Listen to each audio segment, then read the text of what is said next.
आकर्षण के सिद्धांत को समझने के बाद हम सब इसे अपनी जिंदगी में कॉन्शियसली अपनाना चाहते हैं और उसके लिए जरूरी है कि हम हमारे माइंड को कंट्रोल कर पाएं। ऐसा क्यों होता है कि आप जानते हैं क्या सही है, क्या गलत, क्या आपको करना है और क्या नहीं, लेकिन उसके बाद भी आपका माइंड आपके कंट्रोल में नहीं हो पाता? क्योंकि ये तो आप पिछले वीडियो से समझ ही चुके हैं, अपने जीवन में अगर कुछ भी बदलाव करना है तो सबकॉन्शियस यानी कि हैबिचुअल माइंड पर कंट्रोल होना बहुत जरूरी है। आपके इसी दिमाग के पास वो सुपर पावर है जिससे आप अपनी लाइफ में कुछ भी अट्रैक्ट कर सकते हैं, लेकिन ये सब जानने के बाद भी आप ऐसा कर नहीं पाते हैं। आज इसी को हम समझेंगे कि आखिर ऐसा क्यों हमारे साथ होता है, क्यों हम सब कुछ जानने के बाद भी अपने दिमाग पर कंट्रोल नहीं रख पाते हैं। देखिए, बदलाव तो हम सब चाहते हैं, लेकिन हमारे साथ आखिर होता क्या है, सबसे पहले वो समझिए। आपकी हर मेमोरी के साथ आपकी भावना जुड़ी हुई है और आपकी भावनाएं ही आपके पास्ट एक्सपीरियंस का फाइनल प्रोडक्ट हैं। तो जिस वक्त आप अपनी उन प्रॉब्लम्स वाली मेमोरीज को याद करते हैं तो आप उसी इमोशनल स्टेट में पहुंच जाते हैं जिसमें आप उस प्रॉब्लम के वक्त थे, और आपकी भावनाएं ही आपका कैरेक्टर बनाती हैं। आप कैसे होंगे, कैसा महसूस करेंगे और आपकी सोच क्या होगी, ये बहुत हद तक आपके पास्ट एक्सपीरियंस पर निर्भर करता है। और जब आप इस प्रोसेस को रिपीट करते जाते हैं तो वही आपका सच बन जाता है, क्योंकि आप जैसा महसूस करेंगे वैसा ही सच आप बनाते जाते हैं। हम क्या हैं, कैसे होंगे, ये कुछ चीजों से डिसाइड होता है, जिसमें कि सबसे पहले है बिहेवियर, जो पास्ट एक्सपीरियंस से बना है। हमारे emotional reactions, unconscious habits, hard wired attitudes, beliefs और परसेप्शन, और ये सारी चीजें कंट्रोल कर रहा है आपका सबकॉन्शियस माइंड। आप अपनी जिंदगी को बदलने की कोशिश अपने कॉन्शियस माइंड से करते हैं और यही आप गलती करते हैं, क्योंकि ये माइंड आपकी बातें सुन और समझ तो रहा है, सही गलत भी समझ रहा है, लेकिन इम्प्लीमेंटेशन नहीं कर पा रहा, और इसीलिए आप अपने माइंड को कंट्रोल नहीं कर पाते, ना अपनी आदतों को बदल पाते हैं। अब आपका सवाल ये होगा, तो फिर आखिर हम करें क्या? हम अपने सबकॉन्शियस से इंटरैक्ट कर सके, इसकी क्या टेक्निक हो सकती है? पिछले कुछ वीडियोस में उन टेक्निक्स के बारे में मैंने बात की है जिसमें हिप्नोसिस और हैबिचुएशन आता है। हिप्नोसिस एक ऐसी प्रोसेस है जिसमें हम ब्रेन वेव साइकिल में अपने माइंड की थीटा स्टेट में होते हैं और उस वक्त हम कुछ भी अपने सबकॉन्शियस तक पहुंचा सकते हैं। इस प्रोसेस के बारे में मैंने पिछले वीडियो में बताया है, मैं लिंक डिस्क्रिप्शन में दे दूंगी, आप चाहते हैं तो आप उसे देख सकते हैं।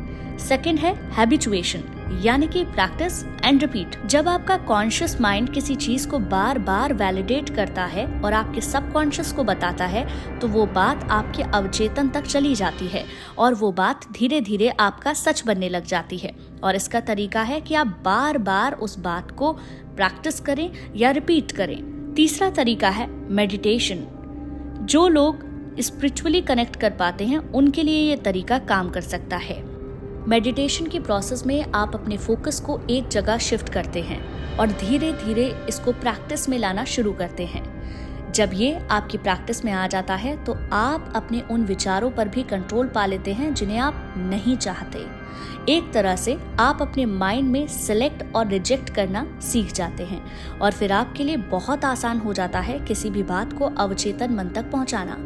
जब आप डीप मेडिटेशन के स्टेट में पहुंच जाते हैं तो आप कुछ भी चुन सकते हैं। आप कैसी नई जिंदगी चाहते हैं, आपका बिहेवियर कैसा होना चाहिए, आप किस तरह के इंसान बनना चाहते हैं, ये तमाम वो सवाल जिन्हें आप चाहते तो हैं लेकिन बदल नहीं पाते। लेकिन जब आप अपने माइंड में सेलेक्ट और रिजेक्ट करना सीख जाएंगे तो कॉन्शियसली और सबकॉन्शियसली आपका माइंड आपकी बात को एक्सेप्ट कर लेगा। चौथा तरीका है इमेजिनेशन एंड विजुअलाइजेशन, जिसकी बात हम बार बार करते हैं। ये प्रोसेस इतनी भी आसान नहीं है जितनी आपको सुनने में लगती है, क्योंकि आपकी इमेजिनेशन में आपका इमोशनली इन्वॉल्व होना बहुत ज़्यादा ज़रूरी है। अब होता ये है, आपके बिलीफ और आपकी इमेजिनेशन एक दूसरे को कॉन्ट्राडिक्ट करते हैं, क्योंकि आपकी इमेजिनेशन को आपका कॉन्शियस माइंड वैलिडेट ही नहीं करता। आप सोच तो कुछ और रहे हैं लेकिन आप महसूस वैसा नहीं करते। लाइफ में अगर आप कुछ भी अट्रैक्ट करना चाहते हैं तो आपको अपनी इमेजिनेशन के साथ इमोशनली इन्वॉल्व होना बहुत ज्यादा जरूरी है। आपका दिमाग ये डिफरेंस नहीं कर पाता कि आपकी रियलिटी क्या है और क्या सिर्फ थिंकिंग है। एक्टिव इमेजिनेशन करके आप अपने सिस्टम में अपनी फ्यूचर लाइफ का एक सॉफ्टवेयर प्रोग्राम इंस्टॉल कर लेते हैं। और जब ये प्रोसेस लगातार होता है तो आपका दिमाग उन पास्ट एक्सपीरियंसेस को भी भूलने लग जाता है, क्योंकि आप नई डाउनलोडिंग कर रहे हैं। आपकी बॉडी की लैंग्वेज आपकी भावनाएं ही हैं। आपका दिमाग क्या कहना चाह रहा है, आपकी फीलिंग्स आपकी बॉडी को बताती हैं। तो अगर आप अपने इमोशंस में, अपनी थिंकिंग में चेंज करेंगे, आपकी लाइफ ऑटोमेटिकली चेंज होने लगेगी, क्योंकि वही सिग्नल आप भेज रहे हैं। और इसीलिए इस थ्योरी में हम बार बार ये सुनते भी हैं कि आप जिस चीज़ को पाना चाहते हैं, आज ऐसा महसूस कीजिए कि वो आपके पास आ चुकी है और धीरे धीरे वो आपके पास आ जाएगी। दोस्तों, उम्मीद करते हैं आपको आज का वीडियो पसंद आया होगा।